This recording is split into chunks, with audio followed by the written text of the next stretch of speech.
ചെയ്തത് ശരിക്കും വണ്ടി തന്നെയാ, പക്ഷെ എങ്ങനെയാ ചെയ്തത്?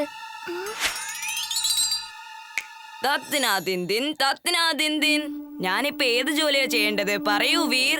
വണ്ടി ഇങ്ങനെ ചുമരിൽ കയറി നടക്കാൻ കാരണം നീയല്ലേ ചിണ്ടു? എനിക്കറിയാം, അങ്ങനെയൊക്കെ ചെയ്തത് നീയാ. അല്ലെന്നേ, ഞാൻ അങ്ങനെയൊന്നും ചെയ്തിട്ടില്ല. ഞാൻ വീട്ടിലിരുന്ന് ചാട്ട് കഴിക്കായിരുന്നു. ഇതുപോലുള്ള കാര്യങ്ങൾക്കൊന്നും എനിക്ക് സമയമില്ലെന്നേ. ഞാൻ ചാട്ട് കഴിക്കാൻ പോവാ.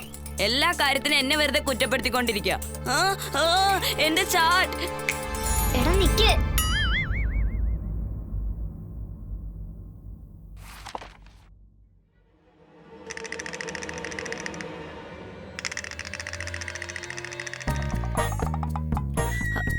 അയ്യോടാ, ഈ സാറ് ഈ റോളിംഗ് ചെയറിലിരുന്ന് എങ്ങോട്ടായി പോകുന്നത്?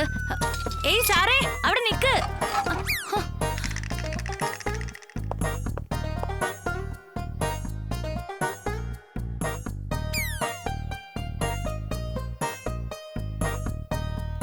സാറേ, ശരിക്കും പറഞ്ഞാ ഇത് കോറിഡോർ തന്നെയാ.